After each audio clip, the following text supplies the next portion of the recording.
It was a chaotic yet strangely peaceful place, one of those spots where life felt alive, yet allowed moments of solitude.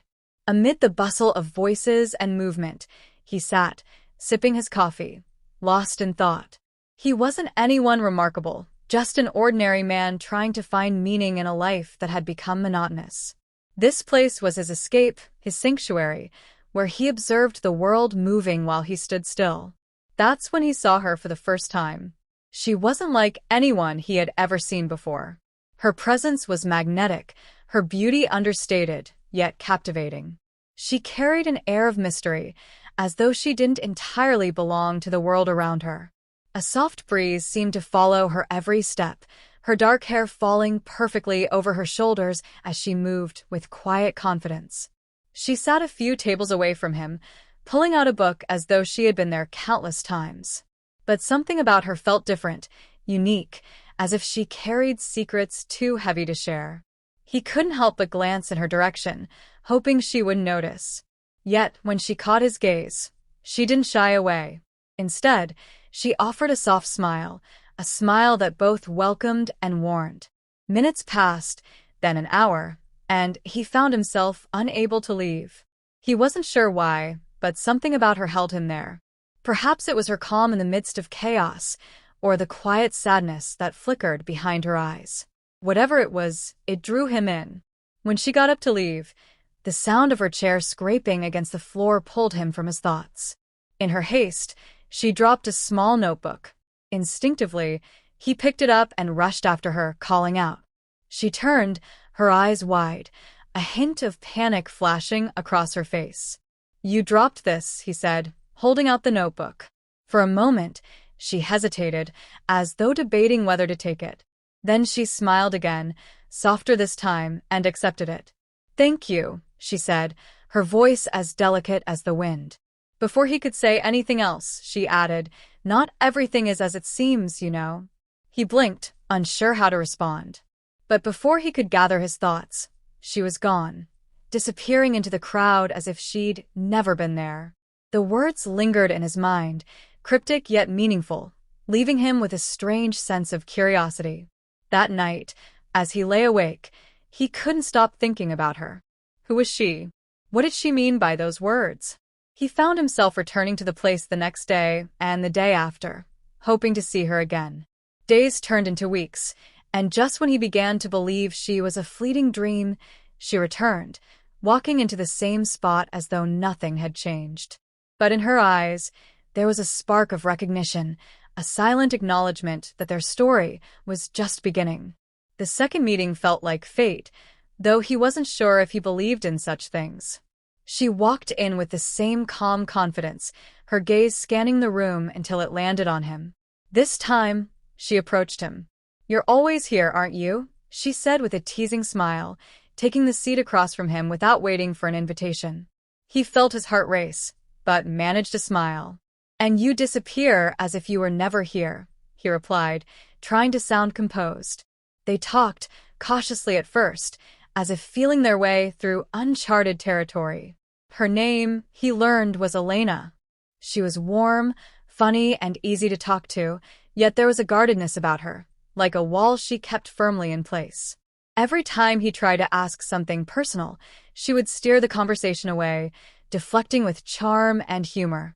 Still, he found himself drawn deeper into her world. They started meeting regularly, sometimes by chance, other times by design. Coffee turned into long conversations, laughter, and moments of quiet understanding.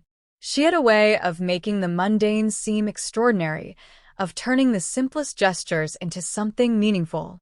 But there were cracks in her perfect facade. She never spoke of her family or her past.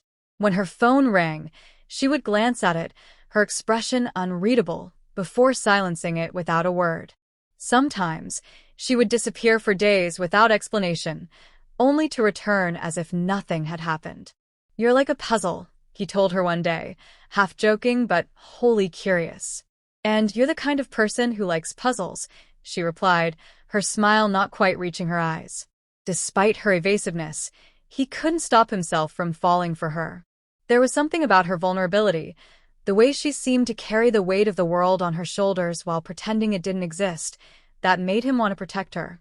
One evening, as the sun dipped below the horizon, painting the sky in shades of gold and crimson, he finally found the courage to tell her how he felt. "Elena," he said, his voice steady despite the storm inside him, "I think I'm falling for you." She didn't respond immediately. Instead, she looked at him, her eyes searching his face for something he couldn't name. "You don't know everything about me," she said quietly. "There are things I can't tell you, things that might change how you feel." "I don't care," he said, without hesitation. "Whatever it is, we'll face it together." For a moment, she seemed to believe him. She reached out, her fingers brushing his, and whispered, "I wish it were that simple." That night, as he walked home, he felt a strange mix of elation and unease. He was falling deeper into her world, but the shadows that surrounded her were growing darker. Something about her felt both beautiful and dangerous, like a fire he couldn't resist touching, even if it might burn him. The photograph changed everything. He had found it by chance, tucked between the pages of a book she had left behind. It was old, worn at the edges, but the image was clear, Elena, smiling with someone else. The man beside her had his arm around her, and the way they looked at each other told a story of their own.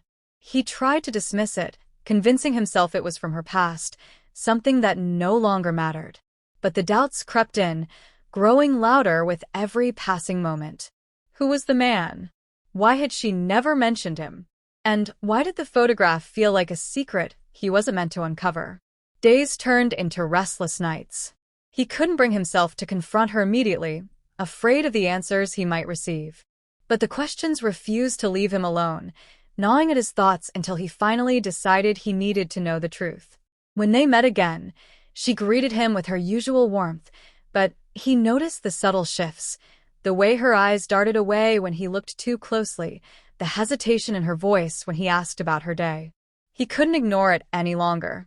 "Elena," he began, his voice steady but firm. "Who is he?" Her smile faltered, and for the first time, he saw fear in her eyes. "Who is who?" she asked, though her tone betrayed her. He placed the photograph on the table between them, watching as the color drained from her face. She didn't touch it, didn't even look at it for long. Instead, she sat back, her hands trembling slightly. "It's not what you think," she said softly, her voice barely audible. "Then tell me what it is," he replied. She hesitated, the silence stretching between them like an unspoken confession. Finally, she looked at him, her expression a mixture of guilt and sorrow. "His name is Adrian," she said. He's someone I used to know." "Used to?" he pressed, his frustration bubbling to the surface. "Elena, you've been keeping so much from me. I've tried to give you space, but I need to know the truth. Who are you, really?" Her gaze dropped to her hands, and for a moment, he thought she wouldn't answer. But then she took a deep breath and began to speak. "I didn't mean for this to happen," she said. "Meeting you, spending time with you, none of it was part of the plan. I didn't expect to care about you the way I do. But I'm not who you think I am." She told him about Adrian, about the life she had left behind. It wasn't just about love, it was about survival, choices made under circumstances she couldn't control. Her voice trembled as she explained the weight of her secrets, the reasons she couldn't be completely honest with him. He listened, torn between empathy and betrayal. Her words were raw, filled with emotion, but they didn't erase the lies. She had built their relationship on a foundation of half-truths and omissions, and now it was crumbling beneath them. When she finished, she looked at him, her eyes pleading for understanding. "I never wanted to hurt you," she said. "But I couldn't tell you everything. Not yet." He didn't respond immediately. His mind was a storm of conflicting emotions, love, anger, confusion. He wanted to believe her, to trust that her feelings for him were real. But the shadows of her secrets loomed too large to ignore. As he walked away that night, her voice echoed in his mind. Not everything is as it seems. The truth had finally come to light, but it felt more like a beginning than an end, a beginning he wasn't sure he wanted to face. The days after the revelation were heavy with silence. He avoided her calls, needing space to think. His mind replayed every moment they had shared, now colored by the truth she had hidden. He wanted to hate her, to erase the feelings he had, but it wasn't that simple. The memories of her laughter, her kindness, and the moments when she seemed genuinely vulnerable lingered, refusing to let go. He spent hours walking alone, trying to make sense of it all. How could someone who had seemed so real, so sincere, be hiding such a significant part of themselves? Yet, the more he thought about it, the more he realized that he couldn't simply reduce her to her lies. She was complicated, layered, and her pain was just as real as his. When they finally met again, it was in a quiet, secluded spot. She looked different, tired, almost fragile, as though the weight of everything had finally caught up to her. For a moment, neither of them spoke. Then she broke the silence. "I owe you the full truth," she said, her voice steady despite the emotion in her eyes. "No more half-answers, no more avoiding it. You deserve that much." She told him everything about Adrian, about the choices she had made and the circumstances that had forced her into them. It was a story of love, loss, and survival, one that explained the walls she had built and the secrets she had kept. But it didn't make it any easier to hear. "I never planned to meet someone like you," she admitted. "You made me feel something I hadn't felt in a long time, hope. But I was scared. Scared that if you knew everything, you'd walk away." He listened without interrupting, his emotions a whirlwind of compassion and anger. When she finished, she looked at him, waiting for his response. "I don't know what to say," he began, his voice heavy with the weight of his feelings. "I understand why you did what you did. But understanding doesn't make it hurt any less. I don't expect you to forgive me," she said softly. "I just needed you to know the truth." He nodded, taking a deep breath as he tried to find the right words. "I care about you, Elena. I always will. But I can't keep chasing something that feels so uncertain. Love is supposed to be built on trust, and right now I don't know if we have that." Tears filled her eyes, but she didn't argue. Instead, she nodded, accepting his decision with quiet dignity. "I wish things could have been different," she said. "So do I," he replied, his voice breaking slightly. As he walked away, he felt a strange mix of relief and sorrow. Letting her go was one of the hardest things he had ever done, but he knew it was the right choice. Some love stories weren't meant to last, no matter how beautiful they seemed. In the weeks that followed, he began to heal. The pain didn't vanish overnight, but it became a part of him, a reminder of the lessons he had learned. He found solace in knowing that, for a brief moment, their paths had crossed, and they had both felt something real. In the end, he chose to let her memory live not as a regret, but as a chapter in his story, a chapter that taught him the value of trust, the complexity of love, and the strength it took to walk away.